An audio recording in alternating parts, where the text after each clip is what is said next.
Burkina Faso vs Côte d'Ivoire. Qui c'est qui a l'armée la plus puissante? Côte d'Ivoire, Burkina Faso. Quel est le pays le plus développé? Burkina Faso, Côte d'Ivoire. Qui a les plus beaux gratte-ciel des deux? Côte d'Ivoire, Burkina Faso. Qui a les meilleures routes? Burkina Faso, Côte d'Ivoire. Qui parle mieux le français? Dans la vidéo d'aujourd'hui, on va essayer de comparer ces deux pays sur un plan qui est complètement différent de tout ce que je viens de vous citer.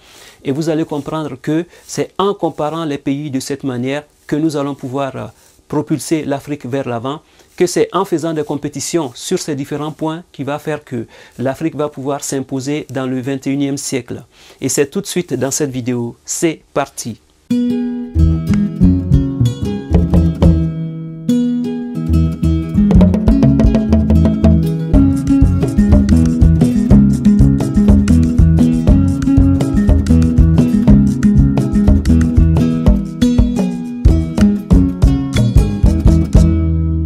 Je suis quasiment sûr à 100% que certains d'entre vous ont cliqué sur la vidéo juste en regardant la couverture, juste en regardant l'affiche. Et donc aujourd'hui, nous allons parler de ces deux pays, mais sur un plan qui est complètement différent. Et vous allez voir que ça vaut le détour. Bonjour à toi, si tu me découvres pour la première fois, mon nom est Bachir M. Sanogo. Sur cette chaîne, je te parle de business, d'entrepreneuriat, d'investissement et de l'immobilier. Et parfois, on aborde des thèmes qui peuvent faire développer l'Afrique tout entière.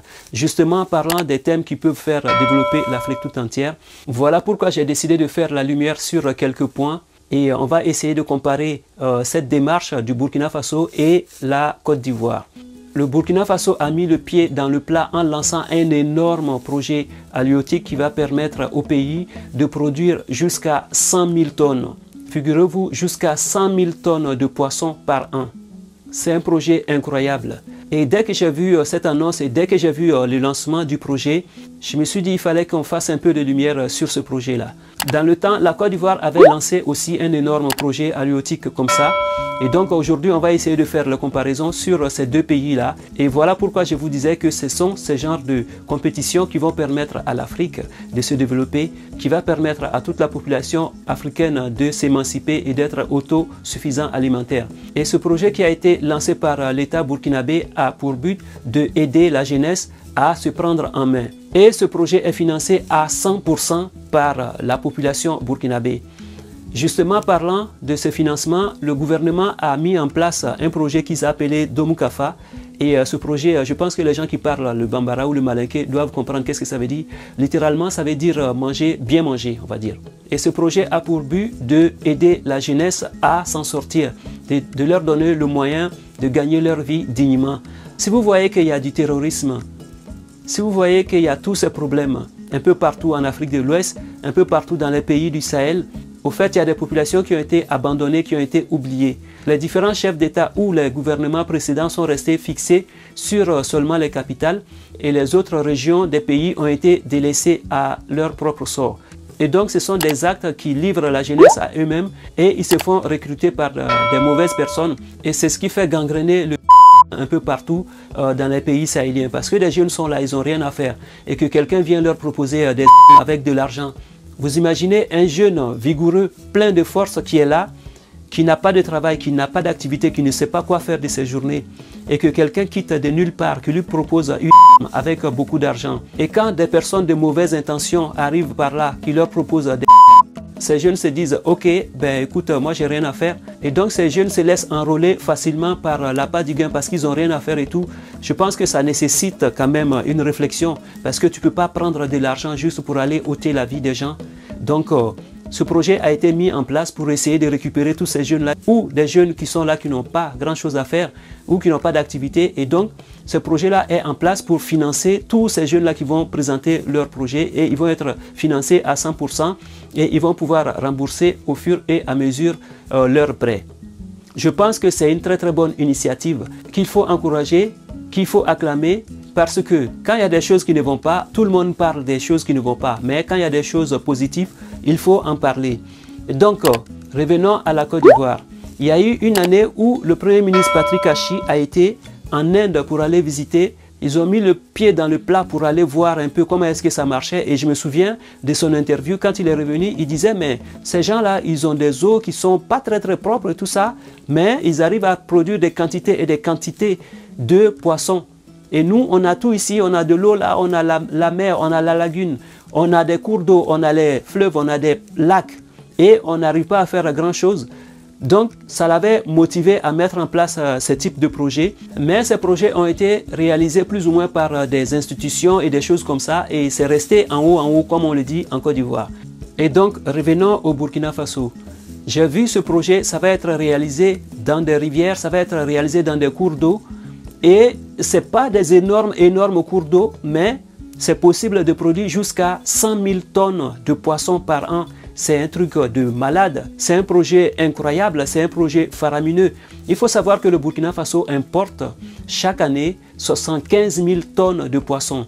Ça veut dire, quand ils vont se mettre à produire, quand ils vont produire les 100 000 tonnes de poissons, ça veut dire qu'ils n'auront plus besoin d'importer du poisson. Ils vont pouvoir satisfaire la demande du pays et même ils vont pouvoir exporter encore ce qu'ils vont produire.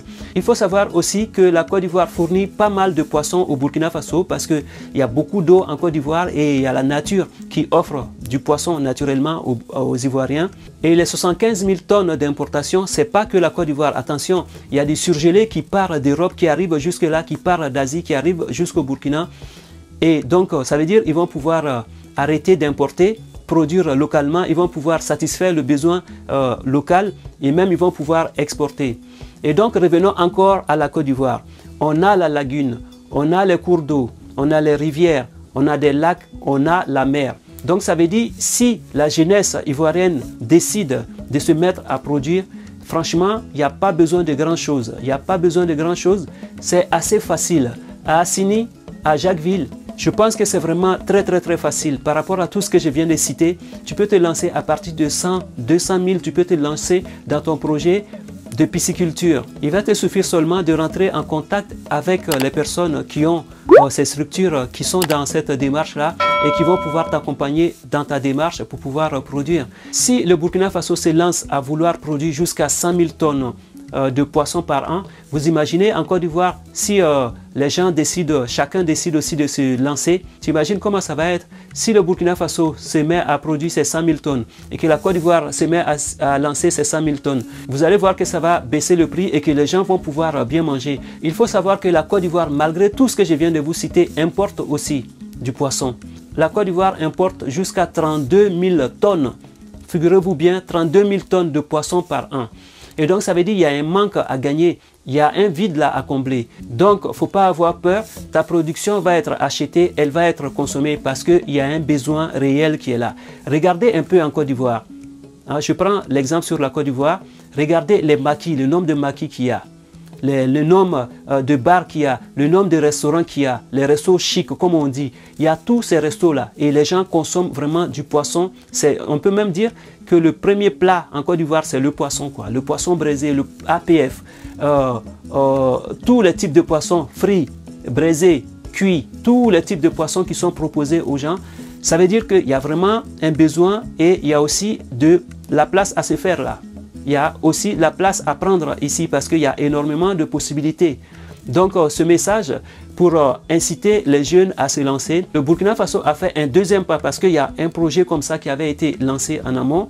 Et donc voilà, la Côte d'Ivoire aussi, les jeunes qui disent non, j'ai pas les moyens, je peux pas faire ci, je peux pas faire ça.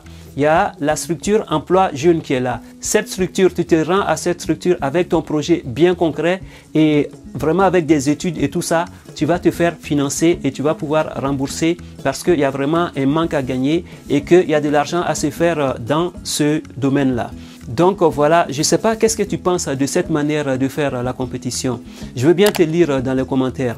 En tout cas, à mon sens, je pense qu'on doit plutôt se comparer à ça. Moi, j'aimerais bien entendre les gens dire « Ah oui, le Burkina Faso a produit 100 000 tonnes de poissons. Ah, la Côte d'Ivoire a produit 120 000 tonnes. Ah, le Mali a produit 200 000 tonnes de coton et que c'est en train d'être transformé sur place. Et que voilà, le Ghana a produit 1 million de tonnes. Et dire voilà, la Côte d'Ivoire a produit 1 million de tonnes de cacao et le cacao est en train d'être transformé. C'est quasiment le cas en Côte d'Ivoire parce que la Côte d'Ivoire s'est lancée dans la transformation du cacao qui va passer du cacao brut à du chocolat. Et donc un grand bravo à la Côte d'Ivoire pour ça. Et moi je pense que c'est comme ça qu'on doit comparer les pays, plutôt que de dire oui moi j'ai la route chez moi, et moi j'ai des gratte-ciel chez moi, moi chez moi il pleut, moi j'ai ci et moi j'ai ça. Pour moi c'est du pipeau. Voilà des projets concrets, voilà des idées, voilà des comparaisons, voilà des sujets de conversation, voilà les sujets de discussion qu'on doit avoir tous dans nos salons, dans les cafés, dans les bars et tout ça. J'aimerais bien savoir qu'est-ce que tu penses de tout ça dans les commentaires. Voilà, c'est tout pour aujourd'hui. Si tu as aimé cette vidéo, n'oublie pas de la commenter, de la liker, de la partager dans tous tes groupes, que ce soit Facebook, Instagram, TikTok, afin que cette chaîne soit vue de tout le monde et que tout le monde puisse bénéficier des conseils ou des idées business qu'on partage régulièrement sur cette chaîne. Je te dis à bientôt pour une nouvelle vidéo. Ciao, ciao, ciao!